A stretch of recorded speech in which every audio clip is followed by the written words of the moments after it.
Hi, I'm Stewart Spinks and welcome to episode 154 of my podcast, Beekeeping Short and Sweet. This week, catch up with my musings live as I sit in the apiary.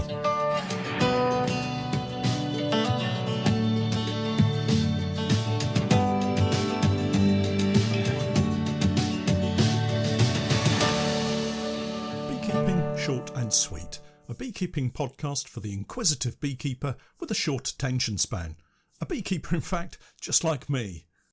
So here we are out at the farm apiary. I'm sat beside a field of oilseed rape that's just about to start flowering in glorious sunny weather.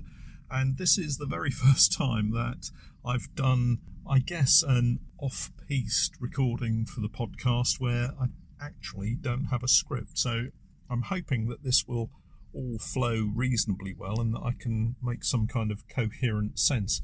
Typically, having come out into the countryside to sit and listen to the birds and maybe some of the agricultural noises that you sometimes get when you're out in the countryside, I appear to have set myself exactly on the flight path for, I think, the American Air Force Base in Suffolk. So every now and again I'm getting jets coming over because I don't know what they do, turning on their afterburners or something, but they make a heck of a racket. But I guess it's much needed, and we thank them for their service, as they say. But I just wish at the moment they'd go and fly somewhere else. Anyway, I'm here at the farm apiaries. I'm at site number 2 and I'm looking at 8 poly Langstroth hives, and I thought today I'd just talk through the inspections that we've had this week and let you know how I'm progressing with my bees, and that might kind of give you somewhere to compare, something that you can look at and have a think about your own bees and how they're getting on. So we're last week of March. Tomorrow is the 1st of April and it's a fantastic day. The temperature today is due to get up to around 21, 22 degrees Celsius. Unfortunately, I'm not at the computer, so I can't tell you what that is in Fahrenheit. However, it's definitely t-shirt weather. The bees are out flying and have been for the last 3 days. We've had 3 days of very nice weather. Sadly, it's all going to come to a halt tomorrow because we're going to be back down into single figures. So if you've had a look at your bees, then great. If you haven't, then I wouldn't rush out tomorrow necessarily to take a look at them. I would give them another week or so. Just to talk about recording the data for inspections this year, because that's something we've been really trying to mess around with for several years now. And believe it or not, we're actually going back to a handwritten diary. I've got an A4 day to a page diary, which has actually had not much written in it up until now. But at this point onwards, I'm going to record all the relevant information in the diary. I had been trying to religiously record data for each individual hive, and to be honest, that's just become too cumbersome for me. We tried using the iPad, but inadvertently leaving that out in the sunshine meant that the screen blacked out and we couldn't then collate any details. I've tried using Google Sheets. Last year we had quite an effective system where you could record the data on a Google Sheets kind of questionnaire on a mobile phone, be it iPhone or Android, and that was quite neat. But I don't think we've really used the data, and we were recording quite a lot of data, which naturally was taking time. And I think what I'm going to focus on this year is data by apiary site. So we'll continue to number the colonies and make sure that we can identify individual colonies at individual sites. But I think recording the data for each individual colony is possibly unnecessary. Everybody has their own specific reason for recording data of their inspections. It's nice to look back on, and if you've only got half a dozen beehives, then it's a fantastic way to make sure that you can go back and look at all of the details from each individual hive. But what we're specifically focusing on probably is honey production and queen rearing. Now, those two things, more than all of the others really, are what we're going to be looking at closely, because we want to produce as much honey as we can, and we want to rear our own queens, despite having bought some in last year. So in order to do that, what I'm going to do is to identify the better performing colonies. So any colony that is well above average, those are going to be the colonies that we'll keep details of. We'll also write down in the diary details of colonies that are maybe struggling, that we need to assist, maybe those that have severe disease issues, and also details of equipment that we might need to take to individual sites. And again, it's an individual thing, but for me, just flicking through a couple of pages, maybe a week prior in a diary, and being able to just look at the details to say, oh yes, last time we were at that apiary that we're inspecting today, we noted down that we need to take some queen excluders, or we need to take a feeder, or any other ancillary equipment, or maybe the grass needed cutting, or whatever information we want to put. So that's what we're going to try this year. I know that people will use cards under the roof of their hives, and we've tried that. I know that people will continue to use phones and technology generally, and you can get some fantastic graphs and charts, and it all looks really, really fantastic. However, you need to then put that to use, and I think if you're going to use that information, then fantastic, collate it, collect it, and use it to your own ends. There are also some very good apps on the market that you can use. Some of them are free, some of them are free but have advertising with them. Some are limited to the number of colonies that you can register before you have to pay for a subscription, and some are subscription only. But if you like the idea of using those, then again, that's something that's really worthwhile doing. But these records, finally, in talking about records, these records are very much your personal property. These are your records for you to look back at and use to improve your beekeeping, to improve your bees, and to make decisions on planning for the future. So they don't have to conform to any particular format. Those of you that have seen my inspection sheets know that I used to collate very specific information, and if anybody would like a copy of that, then I'm more than happy to share it. But that was for an iPad. I think it can convert to maybe Microsoft or Google Sheets, something like that. But it really is all about the data that you want to collect for your bees. But things like the temper of the colony, the health of the colony, the brood pattern, whether you've seen the queen and eggs, that kind of thing, notes about disease, notes about whether you've added or need to add any equipment to the hives. All of that can be quite relevant on a day-to-day basis as you go through your inspections.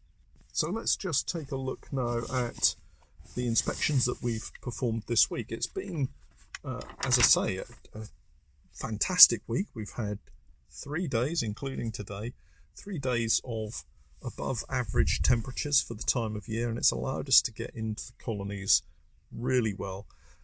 Now over here at the farm, I did come over on Monday, but when I turned up it was really quite chilly still, so I didn't inspect. I just dropped off some equipment ready to add to the colonies. And sitting here, if I just explain what I'm looking at, I'm on a farm track. It's a concrete farm track with a nice little grass section to one side. You may have seen the images in videos and photographs. And I'm facing towards the oilseed rape. I'm facing an easterly direction at the moment, I believe, but I can possibly check that because I've got a compass on my phone, which is always good. And indeed, I am facing east, which is great. So I'm looking at a field that is full of oilseed rape. It's in front of me and wraps round to my right. And to be honest, I don't know how many acres it is. When I came over on Monday, there were 1 or 2 of the plants that were in flower, but now it's looking fairly yellow. There's quite a lot more plants in flower, and looking at the colonies, the bees are very active and bringing back bright yellow pollen, which comes from the oilseed rape. So on Monday it was quite chilly here, so we didn't inspect, and this is my first trip out. From here I went over to our colonies over at the Woodland Park and at the Bluebell or National Apiary, and those of you that have followed will know that that's where there's a fantastic bluebell wood. And I went through all of those, and these are checks that are really very brief. I'm not doing a full-scale frame-by-frame check. I'm going through the colonies as quickly as I can to look for predominantly food and brood. Those are really the 2 things that I'm most interested in. I want to check that the bees have got enough food to see them through to the next inspection, and that next inspection will be possibly in 10 days' time, maybe longer, just depending on the weather conditions, which are set to be quite cold for the next week at least, and then whenever I can get to that particular apiary in order to inspect. So it's no good them having just half a frame of nectar that they've foraged. They're going to need more than that to see them through, especially with building colonies, larger brood nest areas, and they're going to need both carbohydrate and protein, and the carbohydrate is the nectar and the pollen is the protein. So we went through the colonies. I went through the colonies on my own and discovered that we had 1 colony that had perished, unfortunately, and it looks as if they had reduced in size to the point that they just couldn't maintain a brood nest temperature, and the bees unfortunately became hypothermic and died. And there's another colony there that I've been looking after for somebody else, whom I named Gary, if you remember the videos. And unfortunately, that particular colony, which was at the time described as aggressive to the point that they couldn't be handled, were perfectly fine and could be inspected without any fuss at all. But unfortunately, they have got chronic bee paralysis virus, and as such, they need to be destroyed. And it needs to be done very quickly, because this particular colony has the potential, once drones come out, to infect all of my other colonies there. So it needs to be sorted as quickly as possible. And I've agreed with the owner that that's the course of action that we'll take. So I shall be going back over the weekend in order to carry out that destruction. Other than that, the colonies were looking really fine, strong for the most part. I always seem to feel that we end up with about 1/3 of the colonies that are strong, 1/3 that are weak, and 1/3 that are about average. It just seems to always fall that way for us, and it seems to be that way again this year. So we won't be moving any of the colonies around this year. I'm a bit concerned, as I digress, as normal, a bit concerned about security at the field of oilseed rape that we were going to pollinate, and I need to have a conversation with the farm manager there, because I'm really not happy about the colonies being exposed to potential theft. So I need to have a conversation with him probably shortly after Easter. Looking at the other sites that I've been to so far, the one at the university has some very strong colonies.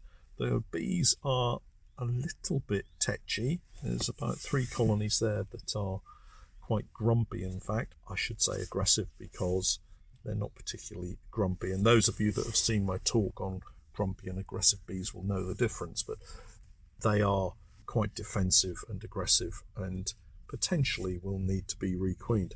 That said, they're nice strong colonies, so we'll give them a few weeks to see how we get on with them. And then yesterday I was over at the Fishing Lakes Apiary, so this is where we carry out our queen rearing.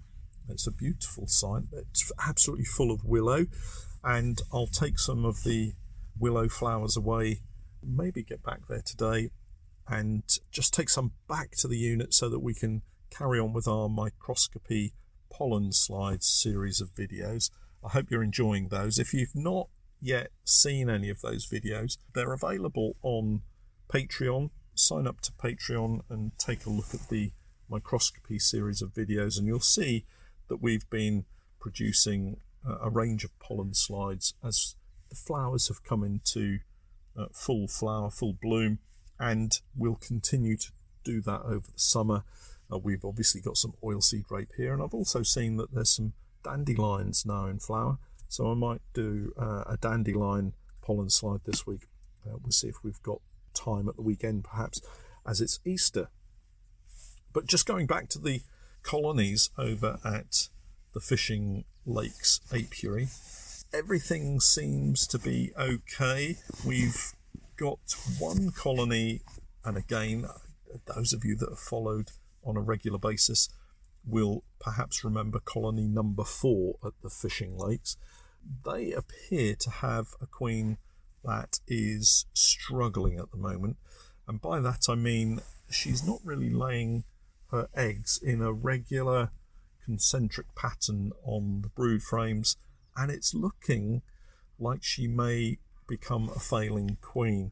We've also got another colony there that is definitely a failing queen, and I posted some photographs on the Patreon page to illustrate one of the frames, and I think it's maybe caused a little bit of confusion.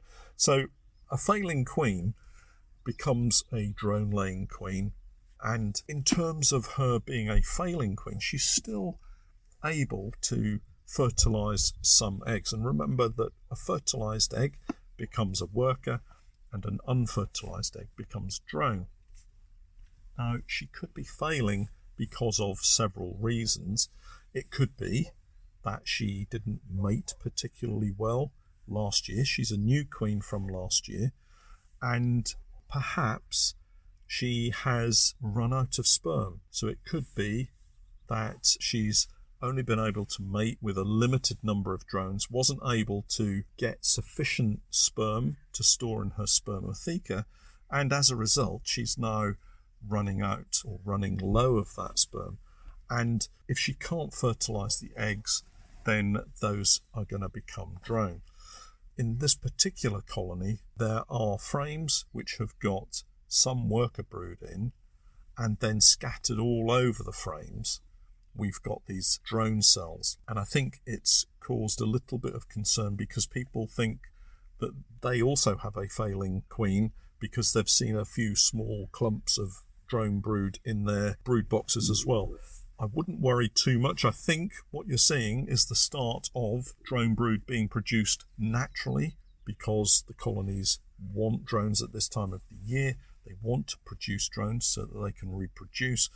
And so you will see drones now starting to appear.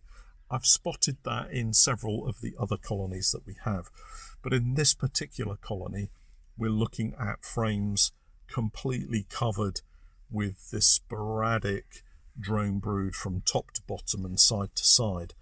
What I would expect to see in a fit and healthy colony is the drone brood to be towards the bottom or in small clusters of maybe 30 to 50 cells, but not covering an entire area within a brood frame from, as I say, top to bottom and side to side. She will become a drone laying queen when finally, if she's run out of sperm, or maybe one of the other reasons could be that she's got some kind of physical problem that's now preventing her from fertilizing the eggs.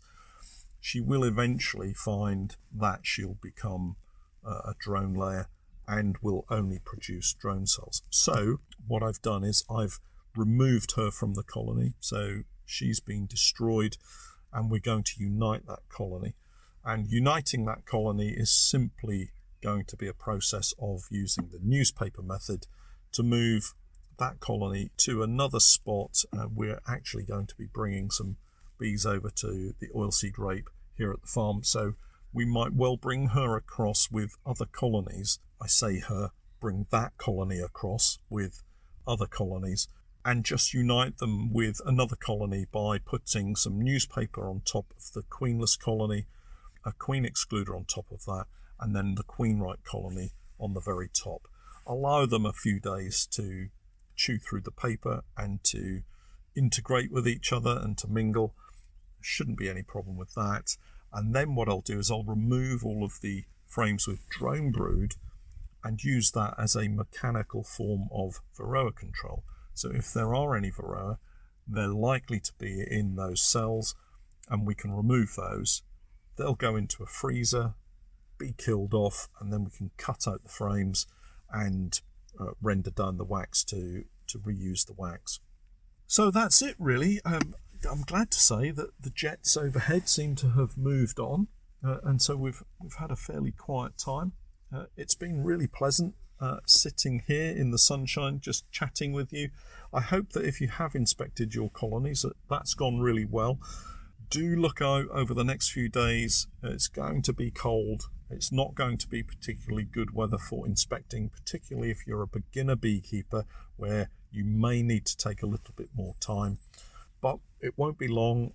Back end of next week, I think we're going to get into some warmer weather again, and then it'll be full on inspecting all the way through the summer and into the autumn again. I hope you'll join me for all of those inspections. We'll be producing the videos for Patreon. There'll be a few that will go to YouTube this year. And if you've got any questions about anything that we've talked about, then please do drop me a message. Or if you see anything on the videos, then an email. If you're not familiar with Patreon, do take a look at the page. I'll put all the links in the podcast notes as usual. But until next time, from a sunny Norfolk countryside lane, I'm Stewart Spinks, and that was Beekeeping Short and Sweet.